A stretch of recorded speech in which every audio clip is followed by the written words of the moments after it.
안녕하세요. 오늘은 노후를 준비하면서 가장 고민이 많은 주제, 가족 간 상속 문제에 대해 말씀드리겠습니다. 나이가 들수록 내가 가진 재산을 어떻게 자녀에게 물려줄까 하는 고민이 많아집니다. 하지만 상속은 가족 사이의 문제이기에 조금만 잘못해도 형제자매 사이가 틀어지거나 가족 간 다툼이 생길 수 있습니다. 또 세금 문제도 있어서 미리 잘 준비하는 것이 중요합니다. 먼저, 상속이란 무엇일까요? 상속이란 사람이 세상을 떠난 뒤 그 사람의 재산과 빚을 가족이나 정해진 사람이 이어받는 것입니다. 돈뿐 아니라 집, 땅, 자동차, 예금, 주식 같은 것도 모두 상속 대상입니다. 반대로 빚도 상속이 됩니다. 그래서 재산이 얼마 있는지, 빚은 얼마나 있는지 먼저 파악하는 것이 중요합니다. 우리나라 법에는 상속 순서가 정해져 있습니다. 배우자와 자녀가 1순위 상속인입니다. 만약 자녀가 없다면 부모님이 2순위, 형제자매가 3순위가 됩니다. 배우자는 항상 상속인이 되며 자녀와 함께 나눠 갖게 됩니다. 상속 재산을 나누는 비율도 법으로 정해져 있습니다.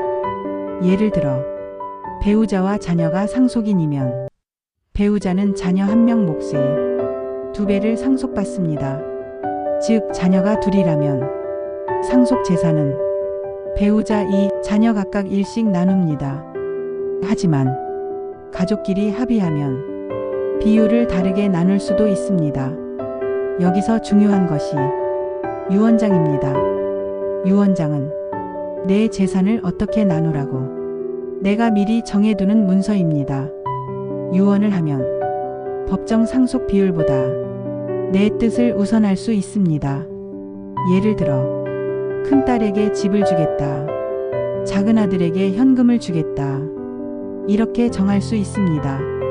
다만 모든 재산을 한 명에게 몰아줄 수는 없습니다. 왜냐하면 유류분이라는 제도가 있기 때문입니다. 유류분이란 가족에게 반드시 돌아가야 하는 최소한의 상속목입니다. 예를 들어 자녀가 2명 있고 배우자가 있을 때 법적으로는 배우자와 자녀가 각각 일정 비율의 유류분을 보장받게 됩니다. 만약 유언으로 전 재산을 한 자녀에게만 주겠다고 하면 다른 가족이 유류분을 요구할 수 있습니다. 그래서 유언을 쓸 때는 전문가와 상의하는 것이 좋습니다. 또 다른 중요한 것은 상속세입니다. 상속세는 물려받은 재산이 일정 금액을 넘으면 내야 하는 세금입니다. 우리나라에서 상속세를 내야 하는 기준은 기본적으로 1억 원을 넘을 때입니다.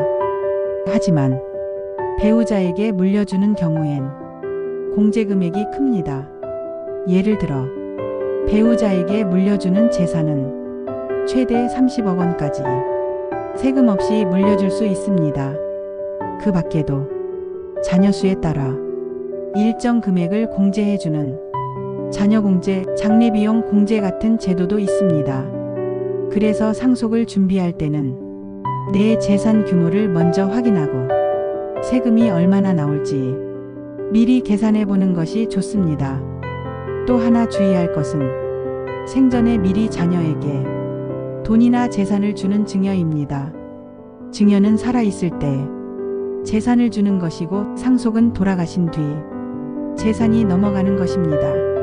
증여도 일정 금액 이상은 세금을 내야 합니다. 자녀에게 돈을 줄 때는 10년 동안 자녀 1명당 5천만 원까지는 세금을 내지 않습니다. 배우자에게는 10년 동안 6억 원까지 세금 없이 줄 수 있습니다. 이를 증여재산 공제라고 합니다. 따라서 상속세를 줄이기 위해 생전에 조금씩 나누어 주는 것도 방법이 될 수 있습니다. 하지만 편법적으로 재산을 빼돌리거나 몰래 주는 것은 나중에 문제가 될 수 있습니다. 특히 가족 간 다툼이 생기지 않도록 모든 과정을 투명하게 하고 자녀들과 충분히 상의하는 것이 좋습니다. 가끔은 노후 생활비를 다 자녀에게 주고 나서 본인은 생활이 곤란해지는 경우도 있습니다. 노후 생활비와 의료비, 간병비 등을 반드시 확보한 뒤 남은 재산으로 상속이나 증여를 계획하는 것이 중요합니다. 또 가족 사이에서도 서로의 사정을 이해하며 대화를 자주 나누는 것이 좋습니다. 미리 이야기하지 않으면 상속 때문에 형제들 사이가 틀어지거나 법적 소송까지 가는 경우가 많습니다. 가족끼리는 괜찮겠지 라고 생각하지 마시고 문서로 남기고 법적으로 절차를 지키는 것이 가장 안전합니다.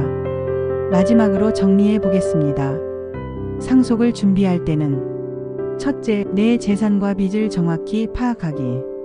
둘째, 유언장을 미리 작성해 내 뜻을 분명히 남기기.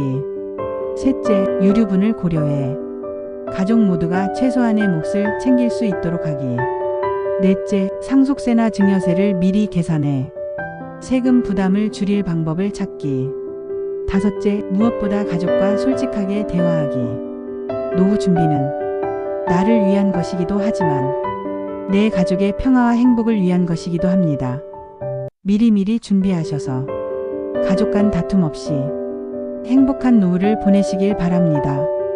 오늘 말씀드린 내용이 여러분께 도움이 되길 바랍니다. 감사합니다.